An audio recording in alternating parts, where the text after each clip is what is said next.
अगर इंडिया को develop country बनना है तो इंडिया को उसके लिए पैसों की ज़रूरत होगी, मनी की ज़रूरत होगी, बहुत सारी फंडिंग की ज़रूरत होगी, बहुत सारी इन्वेस्टर की ज़रूरत होगी। तो इंडिया जो है काफ़ी सारे फ्रेंडली कंट्री से तो इन्वेस्ट करने के लिए बोलता है उनको कि आप इन्वेस्ट करिए, उनको फ्रीडम होती है जहाँ उनको जिस फील्ड में इन्वेस्ट करना है ऑलमोस्ट वो इन्वेस्ट कर सकते हैं। लेकिन कुछ कंट्री ऐसी है जहाँ पे हम डरते रहते हैं उनसे कि ये इन्वेस्ट करेंगे तो पता नहीं क्या करने शुरू कर देंगे उस पैसे का, टेरर फंडिंग में उसका यूज़ कर सकते हैं, बहुत सारी चीज़ों में यूज़ कर सकते हैं। तो उस पे से एक कंट्री चाइना है। तो चाइना से हमने कभी भी इन्वेस्टमेंट उनको अलाउ नहीं किया कि आप इंडिया में इन्वेस्ट करिए या आप जो है डायरेक्ट कंपनियों में इन्वेस्ट करिए, किसी भी चीज़ में इन्वेस्ट करिए। क्योंकि इंडियन गवर्नमेंट का कहना था कि जब तक चाइना जो है अपने बॉर्डर पे जो है बॉर्डर एरिया पे टेंशन को कम नहीं करेगा तब तक जो है हम जो है चाइना को किसी भी तरह से इंडिया में ना ट्रेड करने की कंप्लीट रूप से अनुमति देंगे और ना ही जो है चाइना जो है इंडिया में निवेश कर सकता है। लेकिन अभी गवर्नमेंट अपनी पॉलिसी को थोड़ा चेंज कर रही है। गवर्नमेंट इस तरह से सोच रही है कि हम चाइना के साथ भी अपने रिलेशन और अपने जो इकोनॉमिक ट्रेड है उनको ज़्यादा मजबूत करने की कोशिश कर सकते हैं। आज के डेट में चाइना जो है हमारी इतने रिस्ट्रिक्शन लगाने के बाद भी नंबर 1 ट्रेडिंग पार्टनर है। क्योंकि चाइना में जो मैन्युफैक्चरिंग कॉस्ट है वो बहुत कम होती है और जब वो इंडिया में एक्सपोर्ट करते हैं तो इंडिया उसके बाद उनके कस्टम ड्यूटी लगाता है।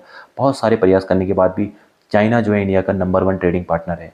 तो चाइना जो है हर कंट्री में इन्वेस्ट कर रहा है। हमारी बॉर्डरिंग कंट्री में 60 जो पाकिस्तान को दिए हुए हैं चाइना ने, नेपाल को दिए हुए हैं, श्रीलंका को दिए हुए हैं, म्यांमार को दिए हुए हैं और ये आपका मालदीव को दिए हुए हैं। तो इंडिया में भी चाइना हमेशा इन्वेस्ट करने के लिए बोलता रहता है। जो चाइना पाकिस्तान इकोनॉमिक कॉरिडोर है, इसी तरह का कुछ प्रपोजल जो है इंडिया से भी ले जाने के लिए चाइना ने बोला था। लेकिन इंडिया हर बार मना कर देता है। चाइना का किसी भी तरह से इन्वेस्टमेंट जब भी आता है तो इंडिया उसको ठुकरा देता है। बिकॉज इंडिया का स्टैंड ये था कि जब तक आप बॉर्डर पे टेंशन को कम नहीं करोगे तब तक हम आपके साथ कोई भी ट्रेड में आपको सहयोग नहीं देंगे। लेकिन अभी जो है इस पॉलिसी को चेंज करने की गवर्नमेंट कोशिश कर रही है। अभी गवर्नमेंट बोल रही है कि हमें डेवलप बनना है तो हमें पैसों की ज़रूरत है और कहीं से भी पैसा आए। तो चाइना से जितना भी इन्वेस्टमेंट आएगा, अभी केवल 1% इन्वेस्टमेंट, ऑलमोस्ट जितना भी इन्वेस्टमेंट हमारी कंट्री में बाहर से आता है उसका केवल 1% से भी कम इन्वेस्टमेंट चाइना से आता है। तो अब जो है उसको धीरे धीरे करके बढ़ाने की कोशिश की जाएगी और धीरे धीरे गवर्नमेंट उनको अलाउ करेगी कि आप इंडिया की कंपनियों में इन्वेस्ट करिए, मैन्युफैक्चरिंग में जहाँ भी आपको लगता है वहाँ पे इन्वेस्ट करिए। लेकिन इसका जो नेगेटिव यूज़ भी चाइना कर सकता है। सबसे बड़ा जो इसमें खतरा रहेगा वो ये रहेगा कि चाइना और पाकिस्तान आज के डेट में नेक्सस है। तो कहीं ना कहीं चाइना जो है या फिर पाकिस्तान चाइना के थ्रू जो है इंडिया की टेरर फंडिंग में अपनी जो पैसे हैं उसका यूज़ कर सकता है। और उसके बाद आपको नक्सलिज्म जो है आज के डेट में जो ऑलमोस्ट एक टाइम पे चाइना ने ही फैलाया था इंडिया में, तो नक्सलिज्म कम्युनिज्म टाइप की जो धारा है वो कहीं ना कहीं बढ़ती भी दिखेगी।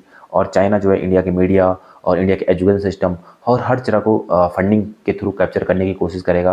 और जहाँ पे कि इसका फ़ायदा जो है लेफ्ट विंग पार्टियों को होगा। तो लेफ्ट विंग पार्टियाँ हमेशा चाहती है कि रिलेशन जो है चाइना के साथ अच्छे हो ताकि जो है वहाँ से पैसा आए। और आपको उसके बाद ये भी देखने को मिल सकता है कि जो कम्युनिस्ट पार्टी है, लेफ्ट विंग पार्टी है, ये इनकी सीटें भी आ सकती है सीटें, और किसी स्टेट में इनकी सरकार भी बनती हुई दिख सकती है।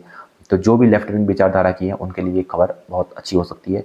क्योंकि इंडिया में उनके आने के बाद चाइना इंस्टीट्यूशन, प्राइवेट इंस्टीट्यूशन और बहुत सारे मीडिया इनमें अपनी फंडिंग करके इनको कैप्चर करके अपनी आइडियोलॉजी को इंडिया में फैलाने की कोशिश करेगा, बहुत सारी चीज़ें करने की कोशिश करेगा। इसी डर से इंडिया ने चाइना को कभी भी फ्री हैंड नहीं दिया इंडिया में।